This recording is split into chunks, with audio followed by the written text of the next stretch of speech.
Assalamualaikum warahmatullahi wabarakatuh. Bismillahirrahmanirrahim. Alhamdulillahirrabbilalamin. Wassalatu wassalamu ala sirofil anbiya'i wal mursalin wa ala alihi wa sahbihi ajmain amma badu. Kami ingin menjelaskan sejarah dan peran organisasi Islam di Indonesia. Organisasi Islam di Indonesia. Organisasi keagamaan sangat besar peranannya dalam memperjuangkan kemerdekaan Indonesia. Walaupun terkadang ada perbedaan pandangan di antara anggota-anggotanya, akan tetapi secara keorganisasian tujuannya adalah mencapai Indonesia merdeka. Pada kesempatan ini, kita akan membahas dua organisasi keagamaan yang berperan penting dalam bangsa Indonesia, yaitu Muhammadiyah dan Nahdlatul Ulama. 1. Muhammadiyah. Organisasi Muhammadiyah berdiri pada tanggal 8 Zulhijjah 1330 Hijriah atau 18 November tahun 1912, didirikan oleh Kiai Haji Ahmad Dahlan.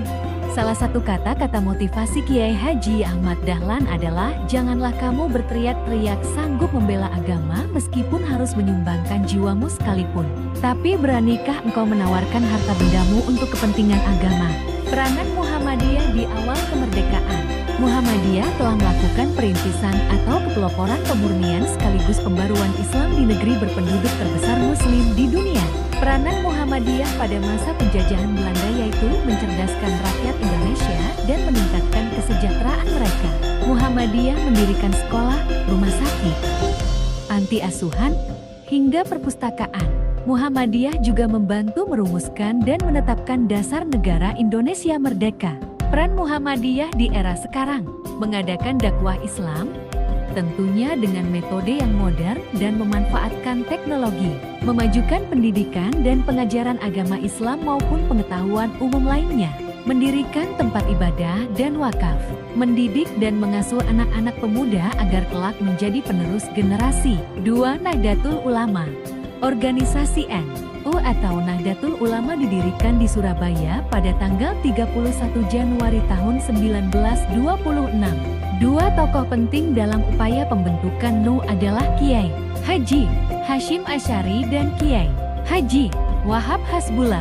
Nahdlatul Ulama yang berarti kebangkitan para ulama ini merupakan salah satu organisasi masyarakat terbesar di Indonesia. Salah satu kata-kata motivasi yang terkenal dari Kiai Haji Abdul Wahab Hasbullah adalah tidak ada senjata yang lebih tajam dan lebih sempurna lagi selain persatuan. Kiai Haji Hasyim Asy'ari juga pernah berkata, siapa yang mau mengurusi ini, saya anggap ia santriku. Siapa yang menjadi santriku, saya doakan husnul khatimah beserta anak cucunya. Peran NU dalam kemerdekaan Indonesia. NU mengeluarkan resolusi jihad yang menyatakan bahwa perjuangan untuk merdeka adalah perang suci jihad. Kedua, tokoh NU juga terlibat sebagai anggota Badan Penyelidik Usaha Persiapan Kemerdekaan Indonesia (BPUPKI) dan Panitia Persiapan Kemerdekaan Indonesia (PPKI). NU beserta ormas-ormas lainnya menuntut pembubaran gerakan 30 September PK, menjaga agama Islam agar terus dianut oleh mayoritas bangsa hingga saat ini. Untuk lebih jelasnya, mari kita saksikan video selanjutnya. Di Indonesia, banyak sekali organisasi Islam yang menjadi tempat berhimpun dan berkhidmat para muslimin dan muslimat negeri ini. Organisasi-organisasi tersebut tidak sekadar jadi paguyuban, tapi juga menjadi ideologi dalam tanda petik. Tidak heran kalau dalam aksi 212 yang berjilid-jilid kemarin, umat Islam sangat terorganisasi dan massal. Kali ini, Data Fakta akan membahas sejumlah organisasi Islam yang ada di negeri ini. Simaklah. Muhammadiyah. Ini dia organisasi atau pergerakan umat Islam Indonesia yang bisa dibilang paling tua di negeri ini. Organisasi yang bernama Persyarikatan Muhammadiyah ini sudah berdiri sejak 18 November tahun 1912. Yap, sudah lebih dari 1 abad usianya. Organisasi ini didirikan oleh Muhammad Darwish atau yang lebih dikenal dengan nama Kiai Haji Ahmad Dahlan. Bisa dibilang, organisasi inilah yang menentukan corak keberagamaan umat Islam di Indonesia. Karena organisasi inilah umat Islam tidak lagi harus memakai sarung dan peci ketika hendak salat, melainkan sudah bisa dengan celana panjang atau pakaian bersih, serta model pendidikan Islam yang modern dan kooperatif. Karena organisasi yang dikenal sebagai gerakan sosio-religius ini juga nih, khutbah Jumat tidak lagi harus memakai bahasa Arab, melainkan bisa berbahasa Indonesia. Hebatnya, saat organisasi Islam lainnya masih terbilang tradisional, organisasi yang memiliki banyak sekolah, universitas, dan panti sosial ini sudah menerapkan sistem organisasi modern.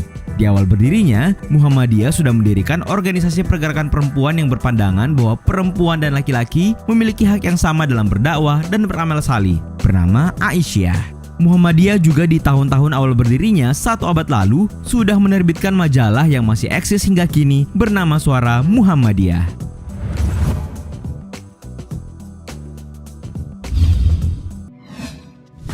Nahdlatul Ulama. Kalian mungkin sudah sering mendengar istilah Islam Nusantara kan? Apalagi baru-baru ini terkait perbincangan penggantian kata kafir yang bikin heboh. Nah, itu semua datang dari organisasi yang bernama Nahdlatul Ulama. Organisasi ini didirikan oleh ulama besar Kiai Haji Hasyim Asy'ari, kakek dari mantan Presiden Gus Dur. NU sudah ada sejak 31 Januari tahun 1926.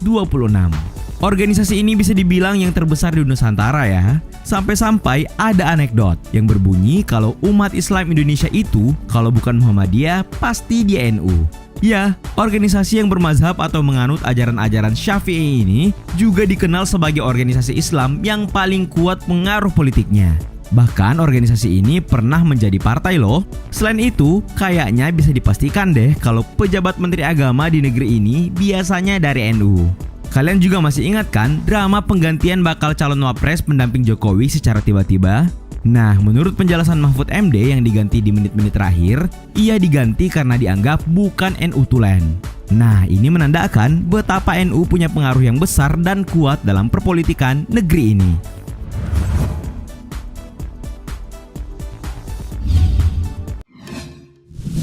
Persatuan Islam. Yang satu ini kalau dilihat lambangnya nih, sekilas mirip dengan lambangnya Muhammadiyah. Coba deh lihat. Nah, ini dia organisasi Persatuan Islam atau yang juga lebih dikenal dengan singkatannya PERSIS. Organisasi yang basisnya masif di Jawa Barat ini didirikan pada 12 September tahun 1923. Ranah pergerakannya juga pada bidang pendidikan dan aktivitas keagamaan. Banyak yang bilang nih kalau PERSIS ini mirip-mirip sama Muhammadiyah.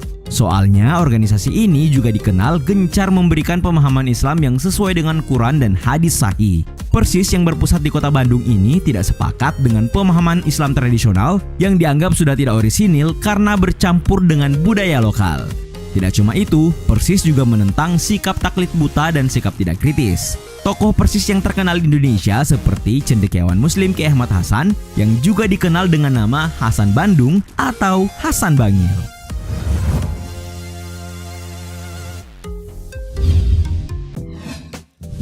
LDI, Lembaga Dakwah Islam Indonesia atau yang juga lebih dikenal dengan singkatannya LDII. Bagi yang cuma lihat sekilas lambang organisasi ini, ya kalian mungkin akan mengira kalau itu adalah bagian dari salah satu partai ya. Ya, secara kan ada pohon beringinnya. Tapi tentu itu anggapan yang keliru. Organisasi Islam LDII bisa dibilang merupakan organisasi dakwah yang sangat nasionalis. Bagaimana tidak, lihat deh lambangnya. Tampak sangat menonjol bendera merah putih dan pohon beringin yang merupakan salah satu lambang yang ada dalam tubuh Pancasila. Tapi sebagaimana layaknya organisasi dakwah Islam, LDII juga amat berpegang teguh pada Quran hadis. Ada yang unik dari organisasi yang berdiri pada 1 Juli tahun 1972 di kota Kediri, Jawa Timur ini. Sejarahnya nih, dahulu organisasi ini bernama Lembaga Karyawan Dakwah Islam atau disingkat Lemkari. Belakangan, nama ini diganti. Ya, secara juga kan, akronimnya persis banget dengan Lembaga Karatedo Indonesia yang juga dikenal dengan akronim Lemkari.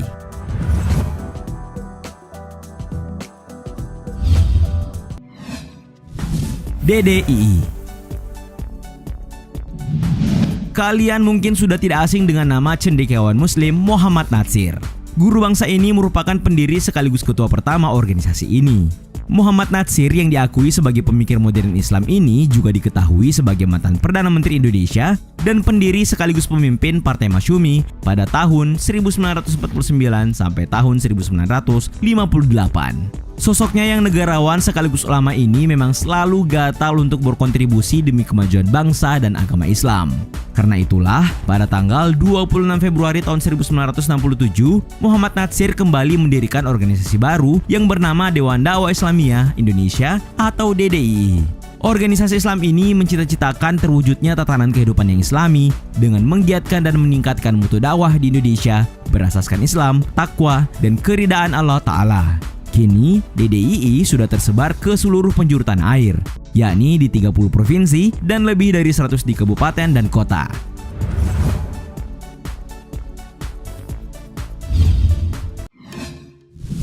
FPI.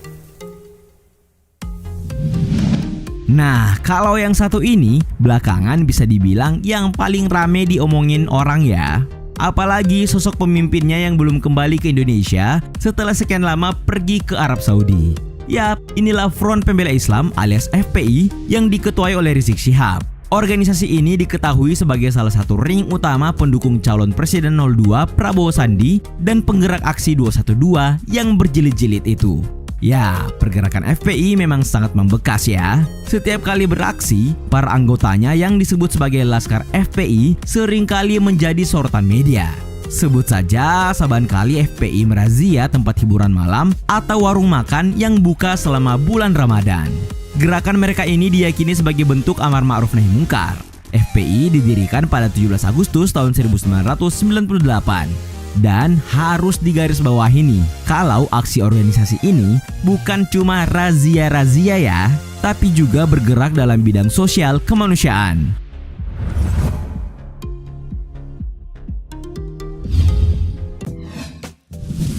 Majelis Ulama Indonesia. Nah, kalau kalian sudah nonton film dokumenternya Watchdog yang judulnya Sexy Killers, kalian dapatikan scene yang nunjukin betapa Majelis Ulama Indonesia punya pengaruh yang besar di negeri ini. Sampai-sampai soal halal haramnya sebuah aktivitas industri pertambangan batubara. Majelis Ulama Indonesia di laman resminya menyebut bahwa dirinya merupakan lembaga swadaya masyarakat yang mewadahi ulama, zu'ama, dan cendekiawan Islam di Indonesia. Jadi bisa disimpulkan ya kalau MUI ini adalah sebuah LSM. MUI dibentuk untuk membimbing, membina, dan mengayomi kaum muslimin di seluruh Indonesia. Majelis Ulama Indonesia didirikan pada 26 Juli tahun 1975 di Jakarta. MUI berdiri sebagai hasil kesepakatan sejumlah ulama dari Muhammadiyah, NU, Persis, dan ormas Islam lainnya. Saat itu mereka bersepakat bahwa di negara ini perlu suatu lembaga atau wadah musyawarah ulama seluruh Indonesia apapun organisasi dan mazhabnya. Maka berdirilah MUI yang kini dikenal sebagai lembaga yang memiliki otoritas mengeluarkan fatwa dan hukum sesuatu ditinjau dari hukum Islam. Nah, itulah tadi beberapa organisasi Islam yang ada di Indonesia. Sebenarnya masih banyak ya yang belum kita bahas, seperti Al-Irsyad Al-Islamiyah, PERTI, Al-Wasliyah, Dewan Masjid Indonesia, dan masih banyak lagi yang lainnya. Sekian video dari kami. Wassalamualaikum warahmatullahi wabarakatuh.